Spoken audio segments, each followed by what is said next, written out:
Hello, Dr. Zakir Naik. My name is Harris. I'm from Phoenix, Arizona in the United States. I'm an entrepreneur and a marketing manager. Two of my friends in America have converted watching YouTube videos of you. One of them a Christian, one of them an atheist. One of my friends presented me with how to deal with an atheist DVD of yours, which I did watch. But that didn't answer my question. And I've asked this question to a lot of people with no satisfactory answers, a lot of intelligent people. Of all the scholars that I've ever watched on YouTube, in my opinion, you're the most rational, logical, easy to understand kind of scholar that I've ever come across in my life. And it is really important that this question is answered because I've never had a satisfactory answer for this question. My question is like a coin with two sides. The first side of it is this, and this is the question. I'm somewhere between an atheist and agnostic. I'm not sure where. God has created this entire universe, and the Quran speaks a lot about how it has taken so many days and mountains and this and that, and life is going to be a test and whatnot. My question is, way before God decided to create this entire universe, before he decided to put human beings, before he decided to send Prophet Muhammad or Adam and Eve, way before he even planned about doing any of this, he knew the end result of it. He knows in the end he will be disappointed by certain people and he will throw them in hellfire. He knows they will be burning. He knows they'll be tortured, and that is when they'll be repenting for what they've done.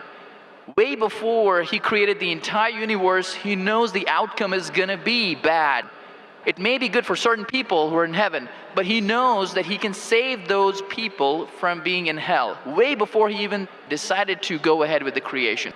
Yet he decides to go ahead with it, with all his godly logic. Why would he want to do that? The question, if I can just put it in this manner, how can God be so sadistic that he would actually go ahead with a plan which he knows is going to end up in that manner? That's the first side of the coin. The second side of the coin is, for some reason, if I believe that, okay, God is almighty and he understands everything is great, God is great, why is God insisting in the Quran that look at the mountains, look at the protons, the electrons, this and that, everything is so synchronized, how amazing I am? Why is he forcing us to find his creation amazing when it is a piece of cake for God? I mean, he just had to say kun and it was done. Then why is it a big deal if God has made this entire universe which is so amazing? Because for God it's nothing. So I should not be really amazed at his creation. He can do much more than this. So I do not understand why he wants us to respect what he's done or find it amazing what he has done. The brother asked a very good question and a very intellectual question. It's a very good question. And he has seen some of my tapes on YouTube, even of atheism. And this question that is troubling him, he hasn't got the answer to. The brother asked the question that Almighty God knows everything before he created the heaven and the earth, before he created human being. Even if one person goes to he could avoid that. Hell, he could have avoided that. I mean, he could avoid being disappointed. Of course. I'll reply. The brother said, even if one person goes to hell, it is as though God would be disappointed. Now, coming to your question, I started a school. And you may have heard Islamic International School. If a teacher takes an examination, if she is just, while she is giving the examination, she writes in the maths paper 2 plus 2 is equal to how much? The student in front of her or him, the teacher, writes 5. She can very well tell the student, change 5 to 4. Would it be just on the teacher during the test and examination to correct a student who's writing a wrong answer? Right, but if she has an option that the student doesn't need to do any of that and still No, I'm asking you a simple question. I'm asking you a simple question. The teacher has given the question paper. Right. All the students were informed about it. You're right. For that particular situation, For that particular situation, the teacher can tell, dear student, change 5 to 4. What will the other students think about? Unjust. But God can be just at the same time. He can create a completely different condition. He doesn't have to go ahead with that situation. He's not bound by any situation. Brother is saying Almighty God can create something which is perfect and will not make mistake, correct? That Right. God has already done. He created the angels. God created the angels. The angel never go against any commandment of God. But human being is a better creation than angel. The angels have got no free will of their own. If you have heard my tapes, if you have not heard, I'll tell you now. The angels are a creation of Almighty God, but not the best creation. Almighty God created the human beings. The human beings have a free will to go against God or to follow God. If you have chosen to be a human being, if you disobey His commandments, you go to hell. If you obey His commandments, you're superior than the angel. Because the angel doesn't have a free will of his own, then he follows God. It's nothing great. The human beings are the better creation of Almighty God. Almighty God has given a free will. That's a different question that Almighty God knows. Because He has ilm-e-ghaib, He has knowledge of the future. He is more superior. So He has created such a creation which has a free will. The fault is of human being, not God. No, but God has created us with that fault, and He knows He can Not avoid fault, that. not fault. It's not fault, brother. It is free will. Why is He giving us a free will when He knows He's going to eventually put these many people in hell? Why is He doing something? That is a different creation. Like, would you want to create something which can think on its own, or would Why you want would to? someone so compassionate can also Brother, be that's what sadistic I at the tell you. same time? What you want, God has already created an angel. I'm asking you, which is better? An angel following Almighty God or a human being following Almighty God? Which is better? For me, absolutely, if I get a second chance, I would want to be an angel. Why would I risk going to Second hell? chance, correct. That's why Almighty God says in Surah Araf, chapter number 7, verse number 172, Almighty God brought all the human beings from the loin of Adam and asked them, is there one God? All agreed. Almighty God says in Surah Hashar, chapter 59, verse number 21, if Almighty God revealed the Quran on the mountain would shudder down. Almighty God says in Surah Azab, chapter 33, verse number 72, it is the human beings who were fools who said we want to be human beings. You and I were fools. Now you cannot backtrack. Once you said you want to appear for the test, once you read the test paper. Nobody asked me. They asked Adam and Eve. No, brother. Quran says every human being was asked. And then it is washed off. This memory is washed off. If the memory is there, where is the test? Almighty God says in the Quran, do you want to be a human being? If you become a human being, you can become superior to an angel or can get inferior. If you don't want to become a human being, just pass. Even for argument's Brother, sake, even in that please let me condition. complete. You ask the question. All right, go If ahead. you Sorry. interject, how will I answer? Sure, go ahead. So Almighty God asked the human beings, and the Quran says, we human beings were fools, you and I both, were fools who opted for the test. Now once you undergo a test, if you follow the commandment after free will, you be superior to an angel. If you disobey Allah, you become inferior to an angel. We wanted to pass with distinction, you and I. You told, I don't remember. Of course you will not remember. And even I don't remember. But I believe in the Quran. On the day of judgment, Almighty God says, not a single human being will object to the justice of Allah. That we'll come to know on the day of judgment. Only thing we'll say, please give us one more chance. Almighty God will say it's too late. Because if He wants to give you a new chance, even I'll have to come back in the world again. Again, everyone. So those who failed, He can't get only the failures. So the Quran says no one will ever object on the justice of Allah. They will request Allah, give us one more chance. Almighty God will say too late. Almighty God gives us chances in this world itself. You make a mistake, Allah gives you a chance to repent. You repent. Allah forgives you. Again you make a mistake. Once you die, it's only one. So as far as the first question is concerned, why did God create? Because it's a better creation. Any logical person, including you, has to agree that a person who has the free will is a better creation than a person who has no free will. Only your question you don't remember is perfectly right. When you die, when you're resurrected, that time you and I will meet. Then you will say, I remember. Even I don't remember now. But I have faith in the Quran that Quran cannot be wrong, because scientifically, if you heard my lecture, 80% of the Quran is 100% matching with science. 20% is ambiguous, neither right, neither wrong. So my logic says when 80% is 100% correct and not even 0.1% of the 20% is wrong, so my logic says even this 20% would be right. I'm a scientific person, I'm a logical person. So I believe in the statement of the Quran that we chose. If you wouldn't have chosen, you could have questioned God. Why did you make me a human being? Then God would have been at fault. But God says in the Quran, He asked. The mountains were afraid. Everything else was afraid. We human beings opted for this. But do you remember being asked? I don't remember being asked. Brother, if you heard my answer, even I don't remember. But if you remember, then where is the test? Imagine if a teacher teaches you something. Teacher teaches you something. Teacher gives you the book. The teacher has to take away the book for the test.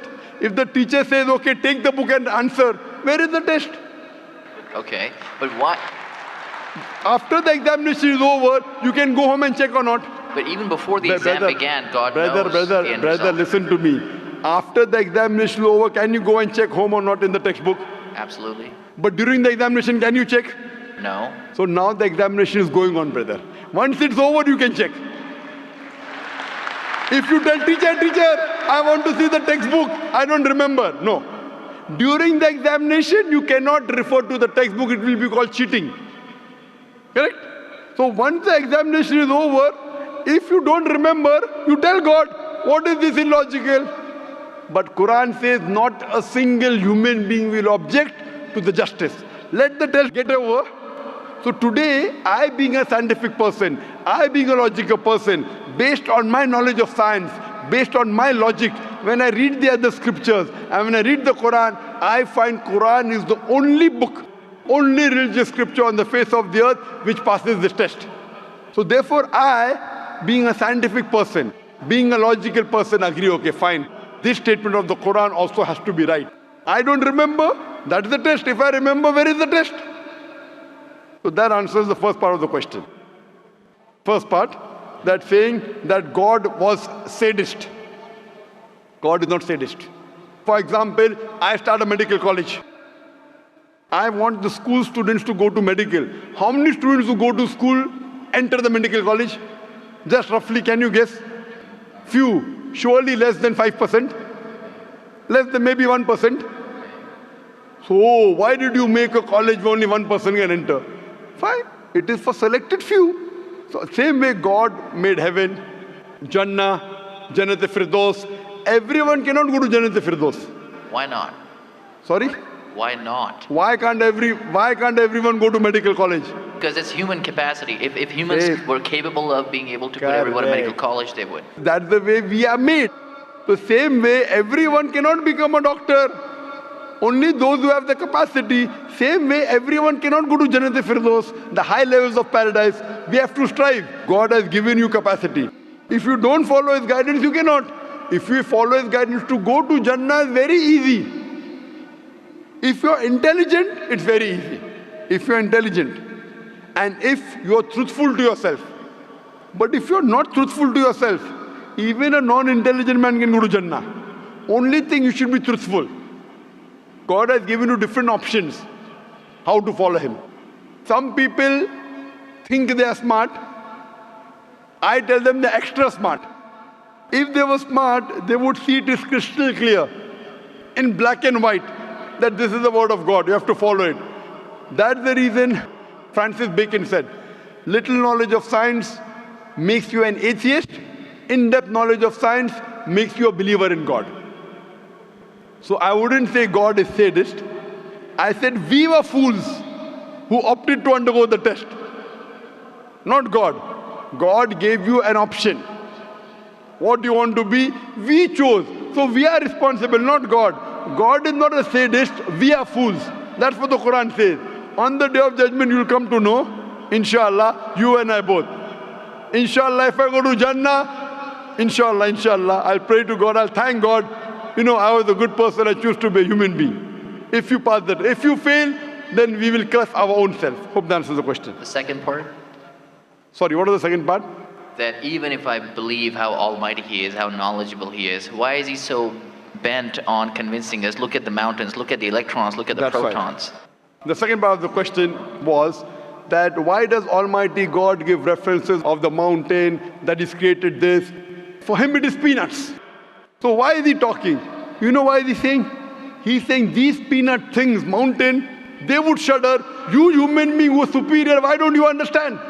Quran says in Surah Hashar chapter 59 verse number 21, had the Quran been revealed on the mountain would have fallen down to utter ruin.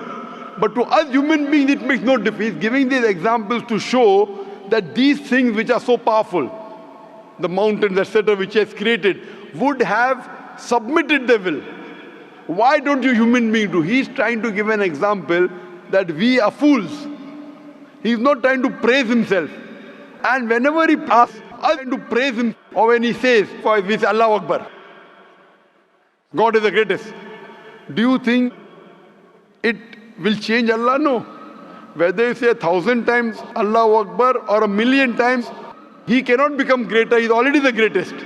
The reason we say these things is because it is our human mentality, our human nature, that we follow the people who are famous, we follow the people who we praise. For example, your mother has a heart attack. There is an unknown person on the street who gives you the treatment. And you heard that the best heart specialist in the world is Dr. X. Now, will you follow Dr. X's advice or the person on the street who you don't know? Dr. X. Why?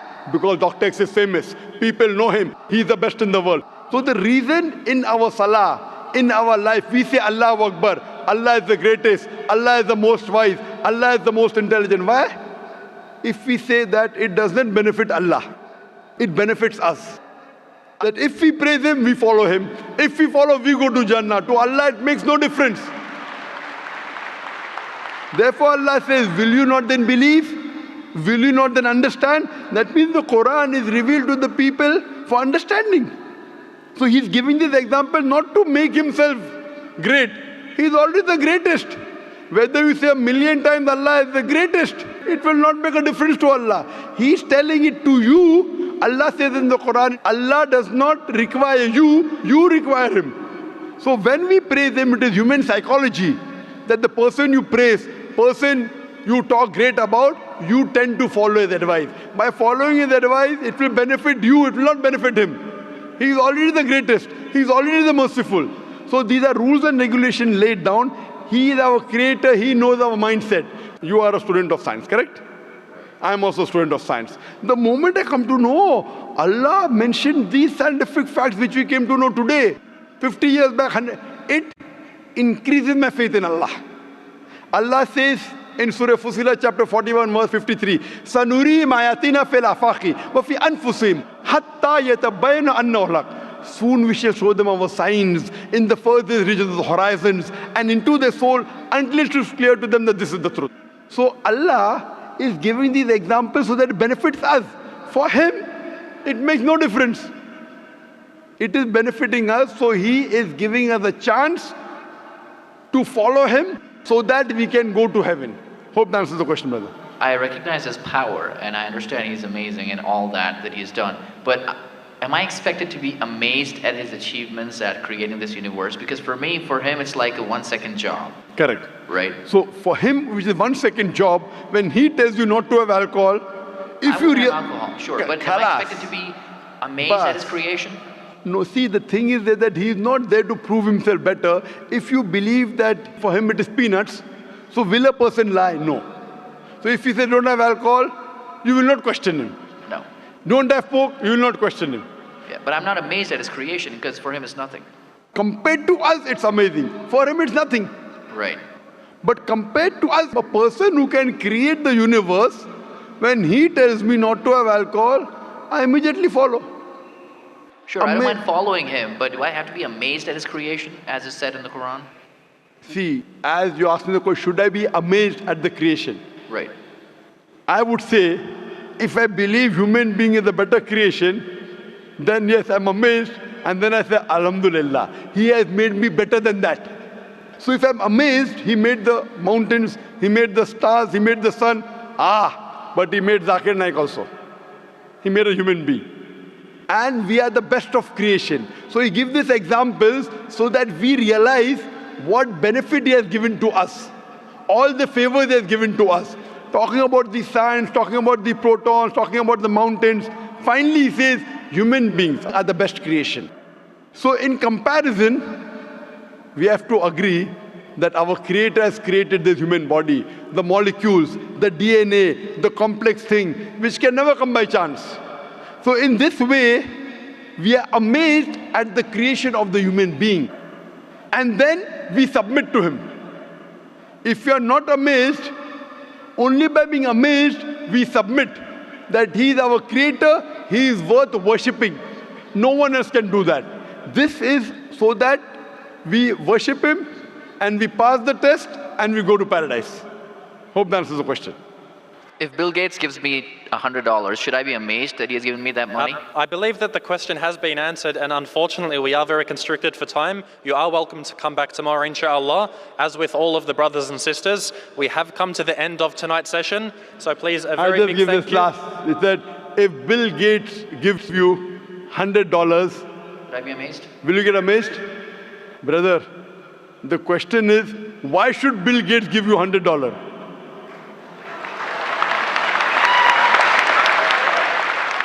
If you tell me a Tom, Dick and Harry gives you $100, nothing to be amazed.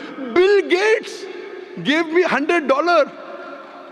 It's something that he gave you. Why did he give you? Why not somebody else? Why? The question is, why did he give you is the question. Okay. If some Tom, Dick and Harry gives you, if a man on the street gave you $100, Bill Gates. Got it. You got That's it, the no? answer. Got it. I got that. So now you're convinced, huh? Yes, absolutely. That is the answer. So inshallah, I hope that we'll come closer to Islam. So I should not be amazed at the fact that he's given me the money. I should be amazed it's him who's giving the money. Alhamdulillah. Got it. So it was worth the time extending.